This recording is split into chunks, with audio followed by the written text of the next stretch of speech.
السلام علیکم ناظرین، حافظ سٹوریز میں خوش آمدید۔ ناظرین، خود ساختہ دانشوروں کے درمیان ان دنوں ایک بحث چھڑی ہوئی ہے، کیا کوئی اسلامی تنظیم پوری دنیا میں متعارف ہے؟ دو ٹوک لہجے میں اس کے جواب کے طور پر عرض ہے، اگر ذہن میں تعصب کا اظہار نہیں، تعصب کا غبار نہیں، یا کیفیت کے اعتبار سے بے شک ایک کامیاب تنظیم دعوت اسلامی ہے،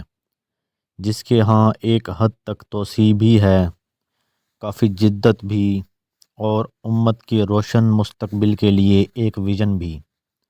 دعوت اسلامی اپنے نظام کے مطابق اس وقت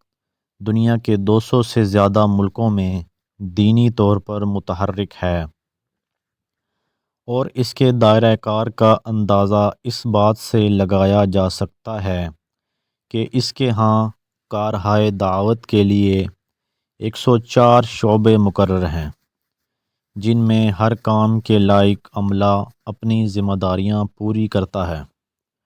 دعوت اسلامی نے وقت کے تقاضوں پر لبیک کہتے ہوئے نشریاتی اداروں میں اسلامی نمائندگی کے لیے مدنی چینل نامی اپنا ٹیلی ویژن لانچ کر رکھا ہے، جس کے اصلاحی اور دعوتی کارناموں کی ایک داستان ہے۔ خوشی کی بات یہ ہے کہ محض 3 دہائیوں پہلے دعوتی نہج سے اپنے کاموں کا آغاز کرنے والی یہ تنظیم اپنی بساط کے مطابق پاکستان میں ایک یونیورسٹی کا روڈ میپ بھی تیار کر چکی ہے، جس کی تیاریاں تقریباً مکمل ہیں۔ یہ تنظیم بڑی تعداد میں مدرسے چلاتی ہے، جن میں کچھ رہائشی مدرسے ہیں، کچھ بالغان کے لیے ہیں اور کچھ بچوں کے لیے۔ مدرسوں کے ساتھ ساتھ حالیہ سالوں اس تحریک نے اسکولوں کی بھی چین قائم کی ہے۔ اسلامی کتابوں کی اشاعت میں بھی دعوت اسلامی کا ناقابل فراموش کردار ہے۔ اب تک اس کے المکتبہ العلمیہ سے کئی سو کتابیں جدید اشاعتی تقاضوں کے مطابق چھاپی جا چکی ہیں۔ دعوت اسلامی کے دارالافتاء اہل سنت کا نظم و نسق بہت محکم، معیاری اور بہت سے جدید دارالافتاءوں کے لیے قابل تقلید ہے۔ دنیا کے طول و عرض میں روزانہ اوسطاً 2 مسجدیں بنوانا، قیدیوں کے لیے جیلوں میں کام کرنا اور فطری طور پر مفلوج انسانوں کے درمیان دعوتی کام کرنے کے لیے سیٹ اپ قائم کرنا جیسے کوئی سینکڑوں شعبہ جات ہیں، جن میں یہ تنظیم متحرک اور فعال دعوتی کردار ادا کر رہی ہے۔ دور نہ جا کر اگر موجودہ وبا کرونا وائرس کے تعلق سے دعوت اسلامی کی خدمات کا تجزیہ کیا جائے تو بھی از خود ایک واضح موازنہ ہو جاتا ہے اور بہت حد تک تصویر صاف ہو جاتی ہے۔ عالمی تحریک دعوت اسلامی نے کرونا وائرس کی وبا میں دھنسی ہوئی دنیا کے لیے ریاستوں کی طرح امداد تقسیم کی ہے۔ تحریک کی طرف سے تقسیم کی گئی مدد کو مذہبی تنظیموں کی طرف سے دیے گئے تعاون میں سب سے بڑا تعاون مانا گیا ہے، جس کے لیے تحریک کے بانی مولانا محمد الیاس عطار قادری رضوی پوری امت مسلمہ کی طرف سے بجا طور پر شکریہ کے مستحق ہیں، کیونکہ انہوں نے ایک بہت بڑا فرض اور قرض ادا کیا ہے۔ دعوت اسلامی کے اس اہم کردار کے تعلق سے یہ عرض ہے کہ دعوت اسلامی کی طرف سے یہ ملت کی پہلی نمائندگی نہیں، بلکہ قبل ازیں بھی کئی مرتبہ یہ تحریک ایسے مبارک اقدامات کر چکی ہے۔ دعوت اسلامی کے بانی مولانا حضرت محمد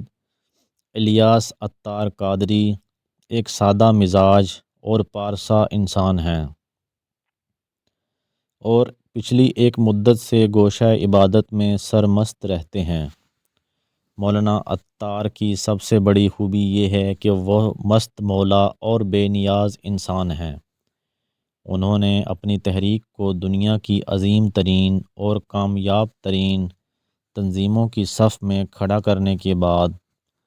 اپنا ہر کام تقسیم کر دیا اور دعائیں کرنے کے علاوہ اپنے پلے کچھ نہ رکھا۔ مولانا موصوف کی تنظیمی کامیابی کا بنیادی راز وہ نقطہ ہے جو انہوں نے حضرت رسالت مآب صلی اللہ علیہ وسلم کی سیرت طیبہ سے حاصل کیا ہوگا،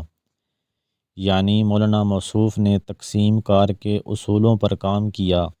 اور اپنے ماتحتوں پر اعتماد کرتے ہوئے ہر کام بانٹ دیا۔ اس تقسیم کار اور اعتماد کے سلسلے میں مولانا الیاس عطار قادری اس قدر کشادہ ظرف واقع ہوئے ہیں کہ انہوں نے ذاتی طور پر آفیشلی اپنے پاس اپنی دعوت اسلامی کا کوئی منصب نہیں رکھا، اور اسی بے پایاں اخلاص کا نتیجہ ہے کہ آج وہ بے تاج بادشاہ اور دنیا بھر میں مقبول ترین مذہبی شخصیتوں میں سے ایک ہیں۔ اخلاص، لیاقت شناسی، تقسیم کار، اعتماد اور جدید تقاضوں سے ہم آہنگی مولانا الیاس عطار قادری صاحب کی وہ تنظیمی خوبیاں ہیں جو کسی بھی تنظیم اور تنظیمی شخصیت کی کامیابی کا راز ہوتی ہیں۔ تاریخ کے جھروکوں سے جھانکتے ہوئے اس مرحلے تک پہنچتے پہنچتے افسوس ہوتا ہے کہ گزشتہ ایک صدی میں کوئی سینکڑوں تنظیمیں ہوں گی جو زندہ درگور ہو گئیں، اور اللہ کرے تاریخی تجربہ غلط ہو جائے، ورنہ اب بھی محسوس طور پر ہماری نگاہوں کے سامنے بہت ساری آج زندہ تنظیموں کے کل لاشیں تیار ہیں، کیونکہ ان سربراہوں کے اندر وہ تحریکی لیاقت نہیں جو حضرت مولانا الیاس قادری کو من جانب اللہ ودیت ہوئی ہے۔ ناظرین، یہ تھی آج کی ہماری ویڈیو۔ اگر آپ کو ہماری ویڈیو پسند آئی ہو تو ہمارے چینل حافظ سٹوریز کو ضرور سبسکرائب کریں اور گھنٹی کے بٹن کو پریس کر دیں تاکہ ہماری نئے آنے والی ویڈیوز کا نوٹیفیکیشن آپ کو سب سے پہلے ملے۔ جزاک اللہ۔